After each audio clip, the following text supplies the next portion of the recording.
عزیز سامعین و سامعات، جیسا کہ تمام حضرات کو اس بات کا علم ہے کہ اس سردی کے موسم میں، بارشوں کے موسم میں لوگ بیمار ہو جاتے ہیں، تو ہمیں چاہیے کہ ہم اپنے آر پڑوس میں دیکھیں کہ کوئی ہمارے ارد گرد کوئی ہمارا مسلمان بھائی بیمار تو نہیں۔ بخاری میں ایک روایت ہے، ابو موسیٰ اشعری فرماتے ہیں، حدیث نمبر 5649 پر یہ حدیث ہے، جس میں ابو موسیٰ اشعری فرماتے ہیں کہ رسول اللہ صلی اللہ علیہ وسلم نے فرمایا، عود المریضہ، مریض کی عیادت کرنی چاہیے۔ مسلم میں ایک روایت ہے 2569 پر کہ جس میں رسول اللہ ابو ہریرہ رضی اللہ تعالیٰ عنہ بیان کرتے ہیں کہ رسول اللہ صلی اللہ علیہ وسلم نے فرمایا کہ قیامت کے دن اللہ رب العالمین بندے سے کہیں گے کہ اے میرے بندے، اے ابن آدم، میں بیمار تھا، تجھے معلوم نہ تھا کہ میں بیمار تھا تو تو نے میری عیادت نہیں کی، میں بیمار تھا تو نے آ کر مجھے پوچھا نہیں۔ انسان کہے گا، بندہ کہے گا، میں آپ کی اے رب تعالیٰ میں کیسے تیری عیادت کرتا،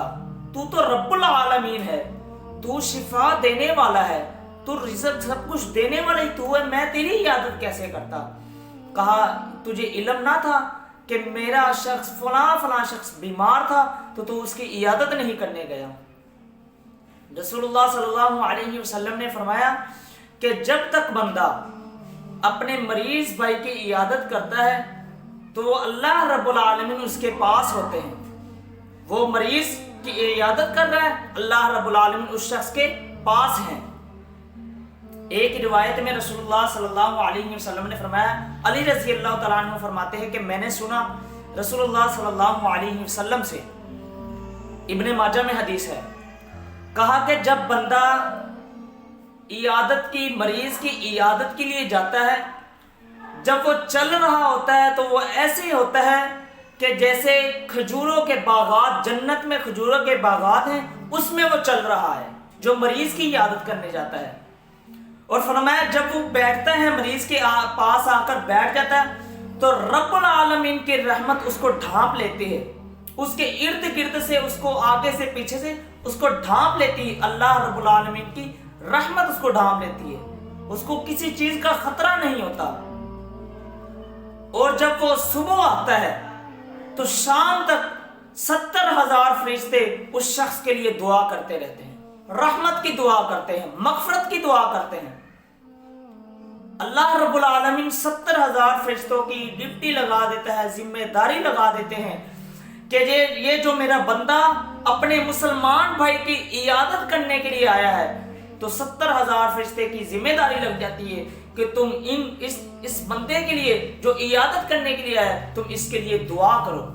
70,000 فرشتوں کی یہ ذمہ داری لگ جاتی ہے۔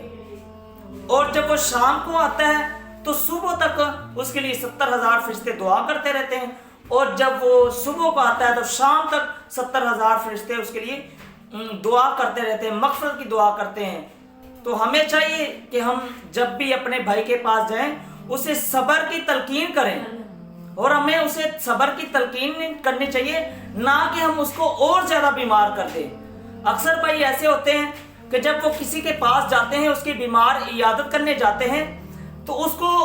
کو صبر کی تلقین نہیں کرنی، باقاعدہ اس کو یہ الفاظ کہتے ہیں کہ یار جو تجھے بیماری لگی ہے یہ میرے ایک بھائی کو بھی لگی تھی، میرے رشتہ دار کو بھی لگی تھی، وہ اس بیماری سے فوت ہو گیا، وہ جو اس نے ٹھیک ہونا آتا ہے وہ اور زیادہ بیمار ہو جاتا ہے۔ ایسا نہ کیا کریں، جو ہم نے اس کے پاس جانا تو ہم اس کو صبر کی تلقین کیا کریں۔ اللہ رب العالمین سے دعا ہے کہ اللہ مجھے اور آپ کو اپنے مسلمان بھائی کی عیادت کرنے کی توفیق نصیب عطا فرمائے۔ اس ویڈیو کو شیئر ضرور کریں، ہو سکتا ہے آپ کے ایک شیئر سے یہ بات کسی کے دل میں اتر جائے۔